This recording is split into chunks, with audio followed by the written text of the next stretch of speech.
I might make all the money, but she takes all of it. See, for some of us guys, shopping sometimes has the potential to just unloosen that screw just a little bit too far.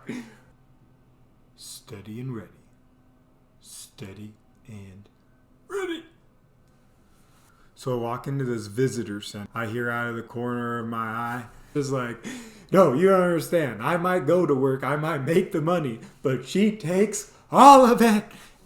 Now, of course, that's hilarious. So, of course, I chuckle, and I hear a couple other people chuckle, and I look over, and it's this guy, of course, like I think he's with his family. He's got like aunts and uncles, whatever. But his wife definitely not too pleased with that comment. But the thing of it is, I started laughing. I thought that's a classic ha. And wife not too pleased. But in those moments, when you finally get a little hurrah for yourself, you sometimes just keep going. And this guy, I think he had reached his limits, because usually you get that comment, right? You get one of those jokes, and then that's it. Because if you take it any farther, she's going to take a lot more than your wallet. That means you have to buy her or them something, but, come on.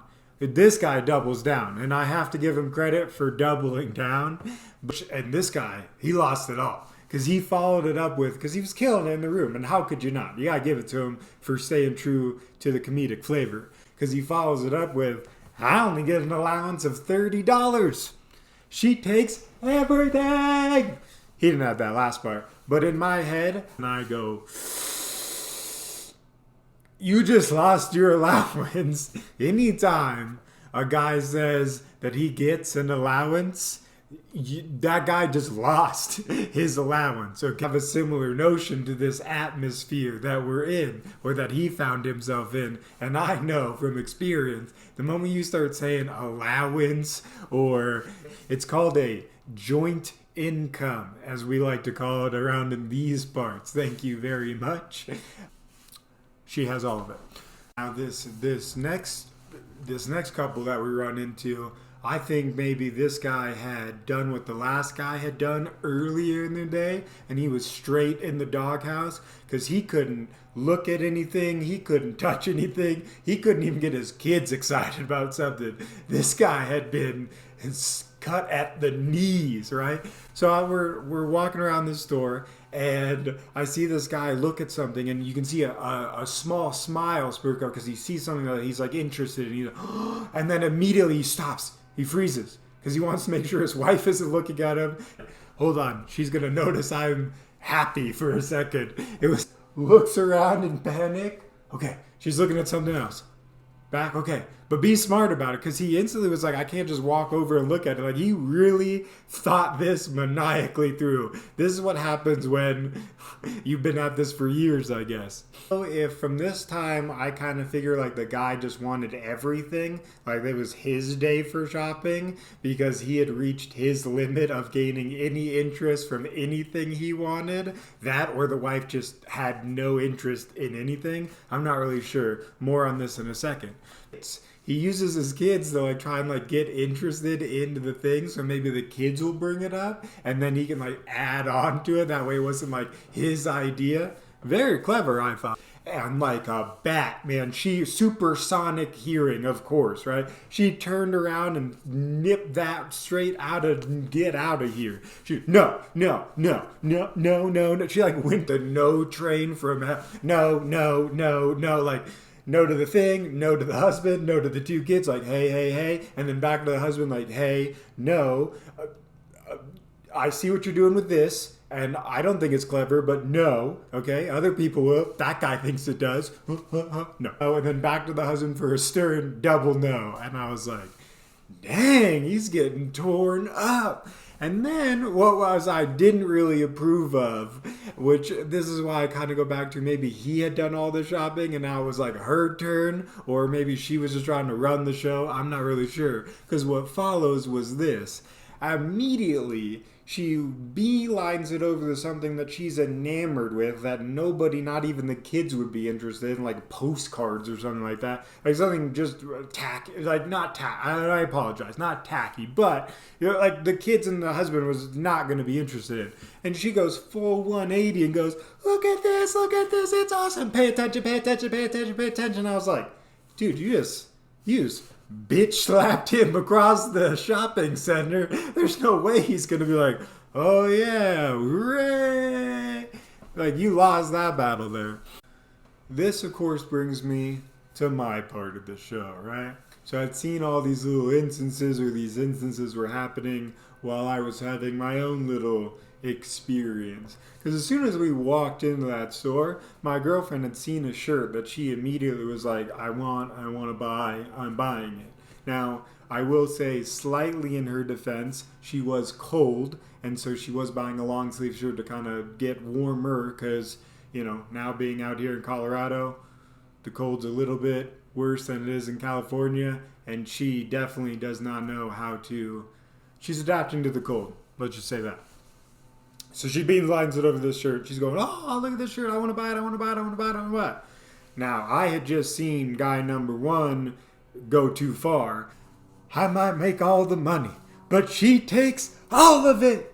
So I didn't want to take that too far of her out. So I figured, you know what? It's cold out. We're outside. We're having a good day. We just started shopping. If she wants to get a shirt, yes, let's get the shirt. However, we just walked in this store. I need to show a little patience, get her to look at some other things, get some brownie points, because I don't know if she heard what that guy was saying, and that's totally something that I would say. So I know my sarcastic saying is going to get to me in the trouble. So I'm just planning ahead here. So I say, hey, yeah, let's get it. But let's go ahead and leave it here, and we can walk around the store and look at more stuff. You see, she hears we get to continue shopping. Get her on the hook. So we continue on, and we're just walking around, and we're looking at things, and trying to get interested in this and trying to get interested in that. Now I see something that's really cool out of the corner of my eye, and I have learned that let's not go beeline into that, right? No, thank you. But it was a sculpture, right? It was this really cool, like, wolf-looking sculpture, but it was in this case of all these other sculptures. So I just thought, well, I'll just find sculptures that she's interested in, and that's how I'll gain her interest to come over to the shelf. And as we're looking at this, I go, oh yeah, oh that's cool, oh that's cool, wolf. You see that? It's a razzle and dazzle. Us guys, we really got to learn to put on a little bit more of a show. We race to the punchline. I'm famous for it, but these guys have taught me to slow it down. So I'm looking at this wolf, and I think it's awesome, but it's a little bit on the pricey side, and we just started looking, and I've told her to put a few things down and not hold the things she wants to buy. So I'm not going to immediately go, oh yeah, I'm going to pick up the most expensive thing we've looked at today and carry that around while I didn't even let you carry around your shirt. Plus, here's what was really cool. Because I had kind of anteloped her over to the sculptures and let her look at other things and gain interest on she wanted, right? Participate in what she wanted. She was almost completely gung-ho for the wolf. She's like, oh, that's a cool wolf. You want the wolf? Let's buy the wolf, have the wolf, take the wolf. And I was like, score, because here's what you do. You don't take the first gift, right? You have now just established what your base price line is for what you'll be allowed to purchase throughout the store, right? So the wolf could be the end-all deal, or at least you have a starting point. Okay, I don't want to go that high. And if you play it right and get something lower down in the price range, it only leaves brownie points. You see what I'm saying? I'm going to get a lot of people in trouble, or just clearly myself, because this is way too elaborate for nothing. So anyways, put the thing down, and we go downstairs, and that's when I hear story number 2 of the guy who he couldn't look at anything. So now he looks around for his wife to make sure, like, hold on, she's going to notice I'm happy for a second. I was like, what's happening here? I'm thinking, okay, maybe not to shoot for the wolf. She only has a few small trinkets in mind, so I got to start aiming lower on the price tag. But I figure if I can get somebody else kind of bottleneck situation, I might be able to work this in. See, because the first guy, he got a few laughs from the room. Now, if he just would have left it with that first joke, I kind of think that he would have been able to work in a small trinket. Because he follows it up with, I only get an allowance of $30. She takes everything. He didn't have that last part. But in my head, so I figured, let's get some outside help. So I'm walking around, I see this, knife collection or whatever. Not completely interested in it, but just kind of admired it. We're up in the mountains, we're up in the woods, I'm feeling kind of, so I'm thinking, a knife would be cool. I'm looking at these knives, I'm not really thinking about getting one, but they're looking awesome. But I'm feigning so much interest in them, right? And my girlfriend's still kind of moseying around, right? Because that's what I want. I want to grab her attention, but I don't want to grab it, right? Because I don't want to pull her away from what she's looking at. Gotta be very clever. This is where the pinch comes in. So of course the cashier is noticing that I'm clearly looking at all of these knives, spinning them around, and she goes, "Oh, would you like for me to grab one for you?" Now, of course, her being a perfect salesman, says it loud enough for my girlfriend to hear, just what I wanted you to do. Because now she hears that I'm interested in knives, and of course, I passed up on the wolf. Now I'm feigning interest for these knives. Now she's going to come up and double support that because of how generous I've been throughout this whole shopping excursion. So I go, oh no, maybe I'll look at a knife. But because I'm now just waiting for my girlfriend to come over to us to tag along. So she comes up and goes, oh yeah, these knives are awesome. Go ahead, pick one out. Let's get one. For her here, she's already got the key to unlock the thing. Score. Knife. So I got a knife. She got a shirt. And what was even cooler is we lucked out twice because we waited on the first shirt that we saw. Right? You don't ever get sometimes it's helpful to not pick up the first thing. It didn't work in my favor because I didn't get the wolf. I got a knife, but hey, look, I love that knife and I can go back for the wolf. But we found a cooler shirt, way cooler shirt that she loved even more than the first shirt she found. She got a shirt, I got a knife, pretty evenly matched. We walked out of there happy, unlike those other two who, one, lost an allowance, definitely in the doghouse, and the two, I think, was working his way out of the doghouse. Either way, great lessons for me, and I was able to succeed where those two failed. A little perspective, and what I liked most about all of those things is even though we were all having our own experiences, they were all very similar related. Like, if all three of us met up and each told our version of the story just from our perspectives, we all would have had something in common and something to relate upon. Where's Nick's, right?